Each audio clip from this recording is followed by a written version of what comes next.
This day in sports history.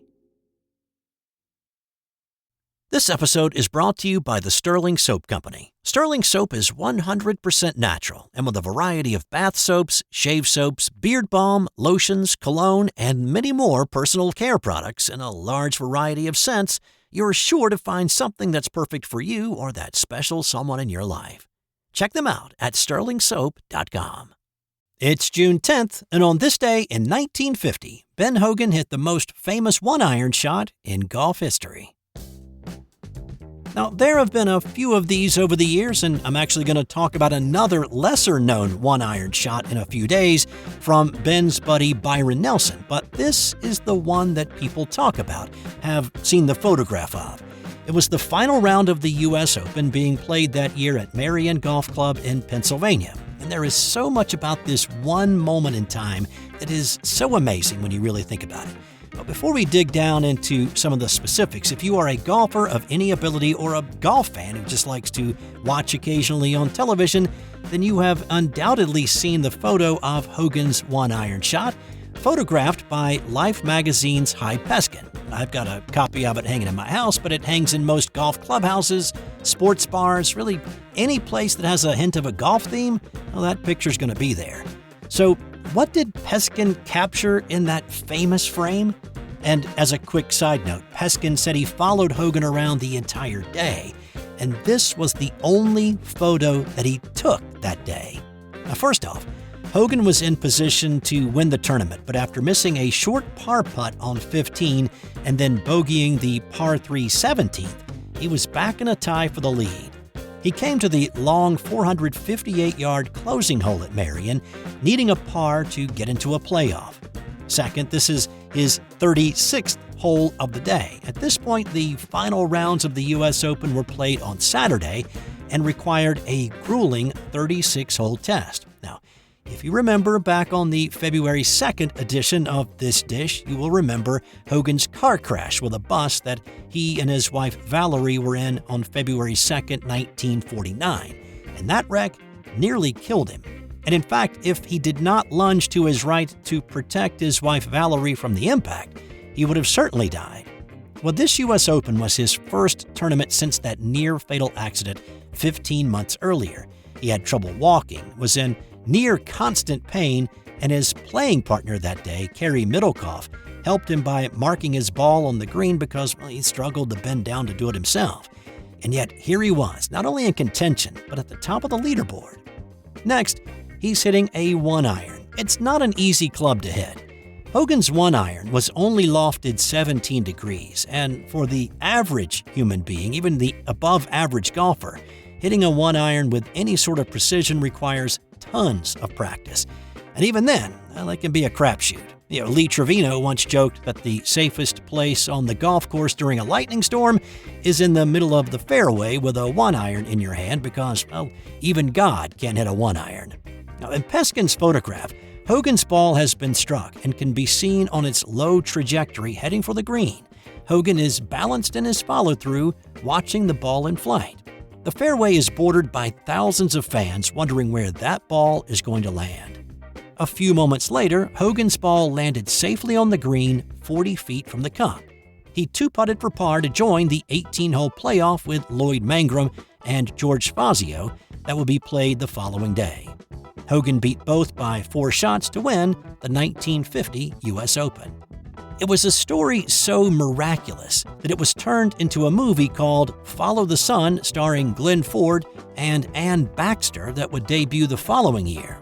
Now, here's a funny thing. Hogan's one-iron was stolen shortly after this and did not reappear until 1983 when an older gentleman carrying a ratty bag of clubs showed up at TPC Sawgrass during the Players' Championship and sold a bag of clubs to a club dealer.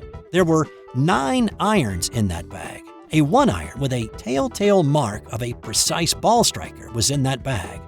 When it was presented to Hogan to see if it was his and authenticate it, he looked over it very carefully before finally saying with a smile, "It's good to have my old friend back." On this day in 1977, it was golfer Al Geiberger posting the first 59 in PGA Tour history.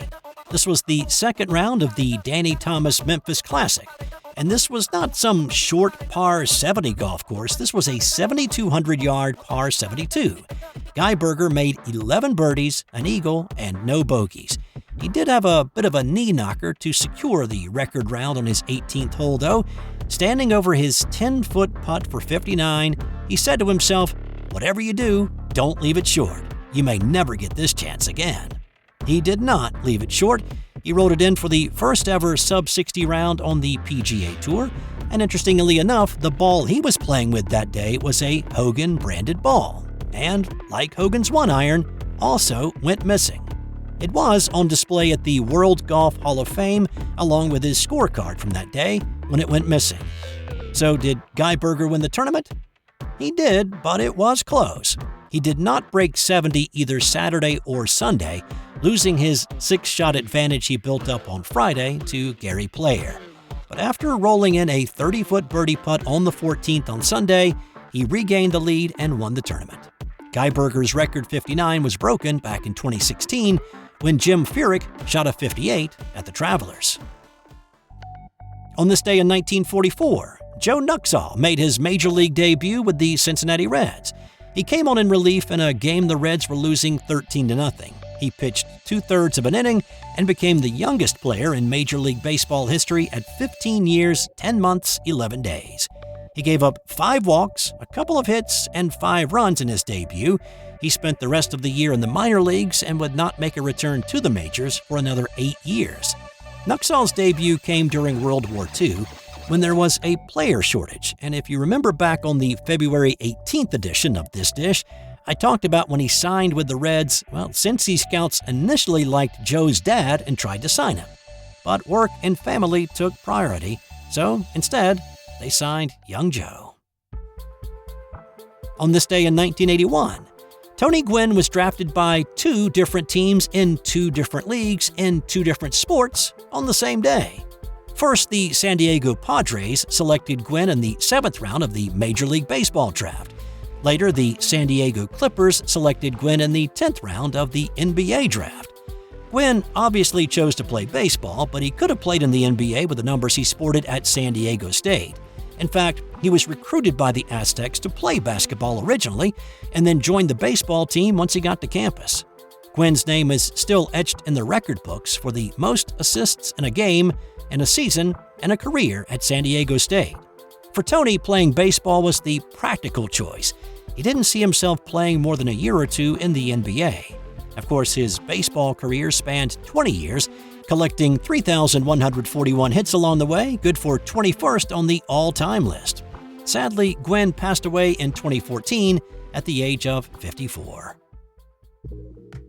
On this day in 1977, Lusia Harris became the first woman to be officially drafted by an NBA team. With the 13th pick in the 7th round, the New Orleans Jazz took Harris, who'd been an unstoppable force at Delta State.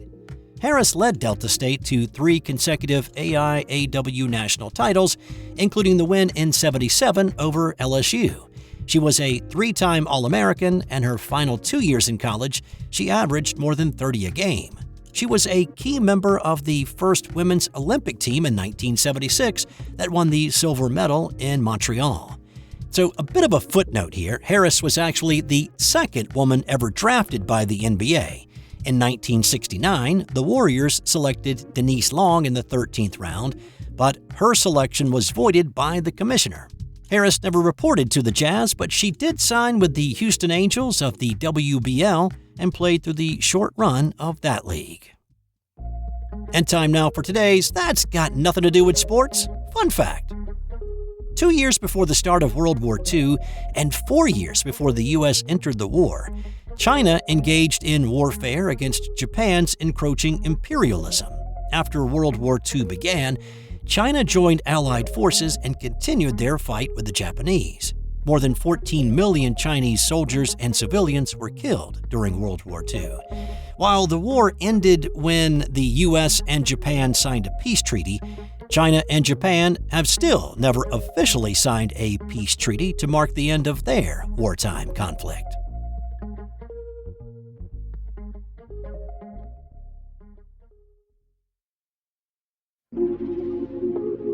This has been an original Thrive Suite production.